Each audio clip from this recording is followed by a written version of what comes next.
Mr. Brooks. Justin. Justin. I know the system doesn't care about me. I've known that my whole life. The question is, do you? In 2002, Brian Banks was 16 years old. He had his whole life and a promising career as a college football star ahead of him. That is, until he was arrested and convicted for a rape that he didn't commit. The new movie, Brian Banks, tells the true story of his prison nightmare, his fight to be exonerated, and how he took back his life. And we are joined today by one of the movie stars, Greg Kinnear, and the real-life Brian Banks. Thank you both for being here. Thank you. It's great to talk to you. Such an honor to have you both, honestly. Such a great movie. Thank you. Yeah, we watched it. We're all moved. Our whole staff has been talking about this, how moving the story is, how important that it's told. 5 years in jail, 5 years parole, all that you went through, a decade of your life or so. Take us back to the struggle to kind of settle back into life again when you were finally out and fully free. Yeah, it was a struggle. You know, it's funny, there's this movie coming out, and so the questions have been, are you excited? Are you happy? And it's like, yeah, I am, but it doesn't eliminate the experience of going to prison for something you didn't do, being labeled a sex offender or a predator and having to walk through the streets with that type of label. It was not tough, but to be in this space today, to be a representation for other people who have experienced wrongful convictions or this flawed system, I'm honored to be here in this space to be able to speak the message. What was the toughest thing for you to get kind of back into when it came to just day-to-day life? I guess more of the question of like, why did this happen? And how will people receive me now that they know the truth? And just seeing my mom have her moment to be able to breathe and rehabilitate from the experience, it's been a journey. Now, this movie is such a powerful story of the broken justice system. It is hitting theaters in the wake of the Me Too movement, where Believe All Women is a common rally cry. Yeah. It's not about that, but were you worried at all that the message would be lost in the midst of everything going on with that movement? Greg?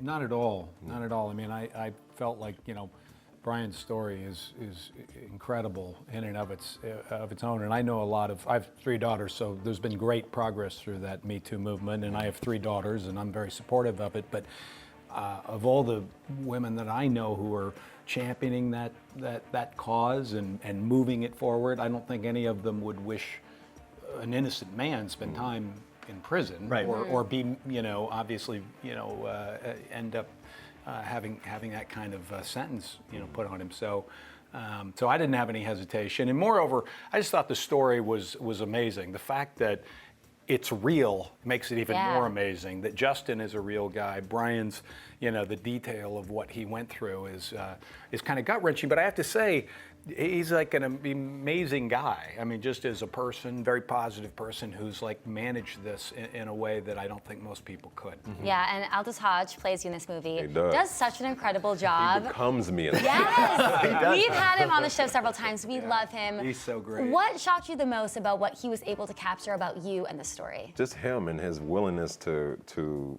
hear me and not come into this like thinking that he just has it. The first thing he told me is, I don't want to act this out. I want to become you. And just seeing him wanting to be as authentic as the true story was, just really, it gave me that sense of security. Like, okay, he's here. He understands the value of this story. He knows what I've been through. He's going to portray this the right way. It must have been surreal watching it for the first time. Yeah. Very surreal. I was in a theater by myself in the middle seat, and I didn't want anybody in there, and I mean, everything just, all the emotion, just to finally be at that point. We've been working on this since 2012. Yeah. Well, we were even saying this, because it's this real story, this movie and this moment is still part of that journey and part of that kind of going on to the next level and moving on with life. Greg, for you, playing Justin Brooks, this real-life attorney, he's helped exonerate, nearly 30 people. Yeah.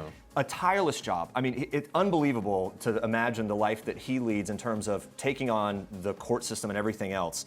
How does he stay hopeful? He's an executive producer on the film. You interacted with him. Yeah, it's a great question. I think I say this both about Brian to some degree and Justin. I feel like both of them, have that kind of positivity that's incredible and inspiring to see, because especially, yes, Justin is facing a system that more often than not is telling him no. He's facing a system that's broken and is constantly up against a wall with that, and the fact that I guess it's kind of an armor that you suit yourself with, just some sort of ability to kind of look beyond the circumstances and say, listen, I'll be back again tomorrow to fight this all over again. He stayed hopeful. How did you stay hopeful? It's a choice. I think that we have to, as human beings, remember that no experience comes with emotion. We give emotion to experiences, and I think in my hardest moments is when I discovered the most about myself and learning what I could control and what I could not control, and just not allowing one moment in time to dictate the duration of my life, wanting more for me than anybody else could want for me.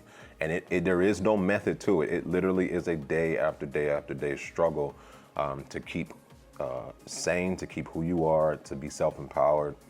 But I'm still here, unbroken, Yeah. You become very familiar with justice reform after your Absolutely. exoneration, through the whole process of it. It's your life. But Greg, for you, doing this project, what was the most shocking thing that you learned?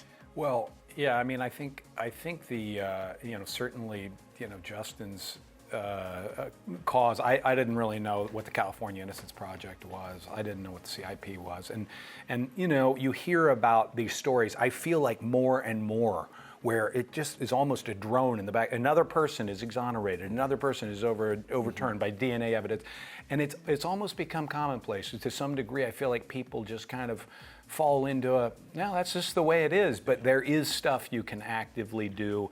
And I think one of the great benefits of the film is, it's a great movie. I think the movie in and of itself, just as a film, works, but it also, at the end of it, is inspiring in terms of kind of giving you ideas of what you can do and organizations you can get involved with and things you can do to try to advocate. It turns into one of those things where we start looking to the future, how it changes. Brian, you welcomed a baby boy earlier this year. Yes, Orion, right? Yes, Orion. Congratulations. Thank you. From a dad's perspective, and I think from a parenting view, my gosh, the hopes and dreams you cast on your kids, from what you've been through, how does that experience affect what you hope for your son? I'm going to do everything in my power to raise my son in the right way, to be the best Orion that he can be, but also to teach him about the world that he's going to be growing up in, that he's going to live in, the obstacles that will be in front of him, and how to confront those things the correct way. But really, everything that I try to be today, I know will be a representation of who he will be. Such a little cutie, too. You saw him? Yeah. We did a Q&A the other night, and he was trying to hold him, and he was just on that microphone.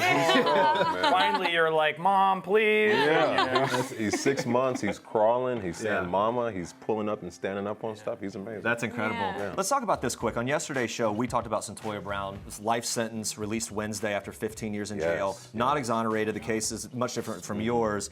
Got a lot of support from Rihanna, from Kim Kardashian West. From me too, man. And you've applauded her work in prison reform. You even shouted her out. I'm sorry, you've applauded Kim's work, and you shouted her out and talked about all of this. If she did a job for you, what job would it be? If any of those people could kind of partner with you in moving forward and moving the needle on criminal justice reform? I think it's amazing that anybody that has a platform and a voice that speaks to many people, that chooses to use that voice to pay it forward and to help other people that are helpless and voiceless and cannot help themselves. I applaud those people. I applaud Kim, I applaud Jay-Z, I applaud Meek Mills, all the people who have chosen to fight this system in order to rectify it.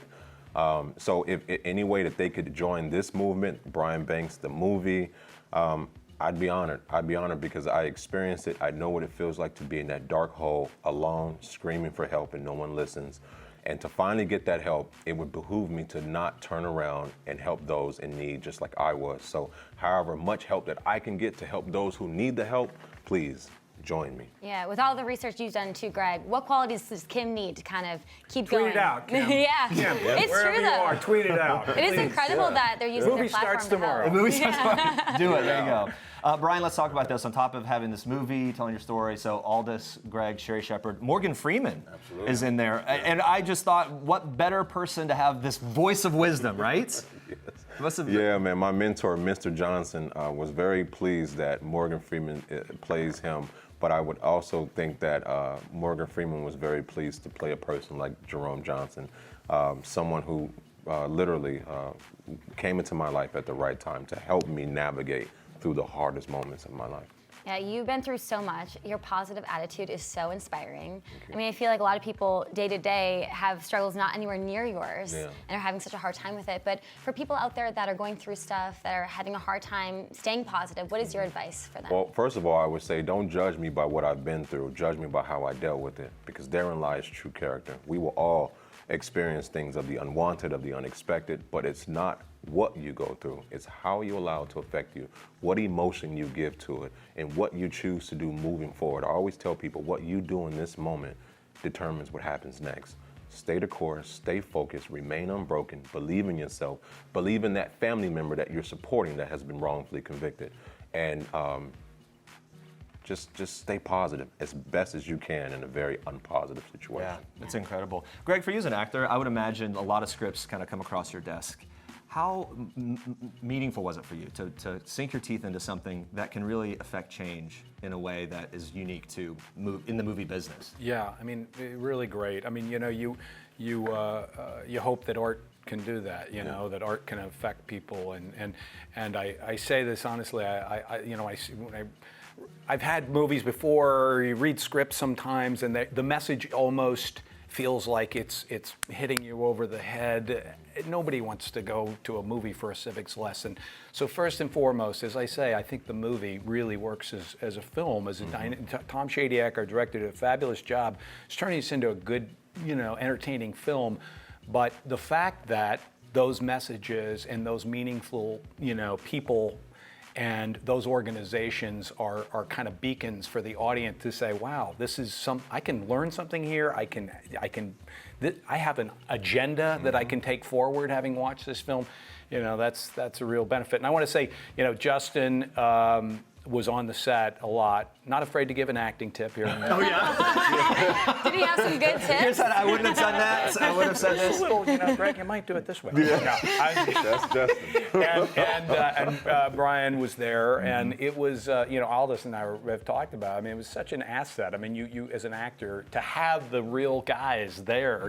You're trying to figure out what was happening, what moment was happening. You know, the Marvel guys don't have this. They can't the superhero. Yeah. We can actually add the heroes Yeah. right there. So that was really a great benefit, I think, for all of us. One more quick thing before you go. You mentioned watching the movie for the first time by yourself in that theater. What scene was the toughest for you to watch? Oh, man. There's any scene that Sherry Shepherd plays as my mother was tough for me to watch, just knowing her struggle. I think ultimately the most captivating scene for me was the moment I was exonerated, and it was all said and done. So powerful. Thank you both for creating such a beautiful movie and for stopping by. And you guys catch Brian Banks when it hits theaters this Friday, August 9th.